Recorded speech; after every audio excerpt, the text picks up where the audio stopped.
पश्चिम बंगाल में साल 2026 की शुरुआत में ही विधानसभा के चुनाव होने वाले हैं।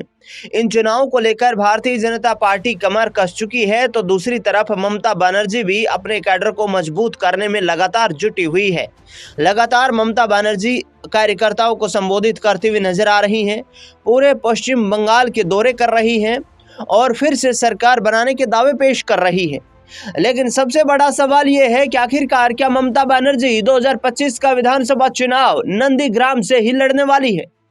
क्योंकि 2020 के विधानसभा चुनाव में ममता बनर्जी के पूर्व सहयोगी रहे शुभेंदु अधिकारी, जो उस वक्त तत्काल में भारतीय जनता पार्टी में शामिल हो गए थे, उन्होंने उस सीट पर बड़े मामूली अंतर से ममता बनर्जी को हरा दिया था।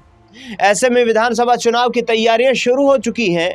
टीएमसी एक बार फिर से सत्ता में मजबूती के साथ वापसी का दावा कर रही है, तो भारतीय जनता पार्टी को उम्मीद है कि पश्चिम बंगाल में इस बार सत्ता का तख्तापलट बिहार की तर्ज पर किया जाए।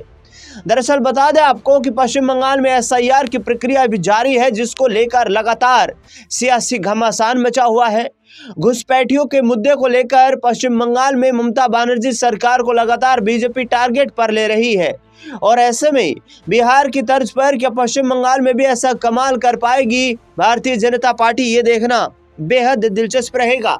लेकिन शुभेंदु अधिकारी प्रमुख तौर पर ममता बनर्जी को मुसलमानों और घुसपैठियों के वोट बैंक को लेकर लगातार निशाना बना रहे हैं।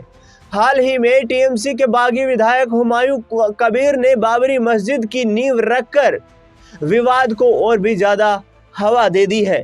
ऐसे में देखना बेहद दिलचस्प रहेगा कि दीदी जिसके इशारे पर बंगाल में सरकार बनी थी, 2020 के विधानसभा चुनाव में भारतीय जनता पार्टी तमाम कोशिशों के बाद 100 सीटों तक पहुंचने में नाकाम हो गई थी।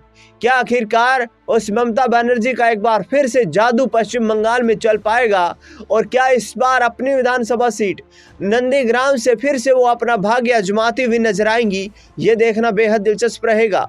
ऐसे में नंदीग्राम सबसे हॉट सीट बन चुकी है, जहां पर ममता बनर्जी के चुनाव लड़ने की सबसे अधिक संभावनाएं बताई जा रही है।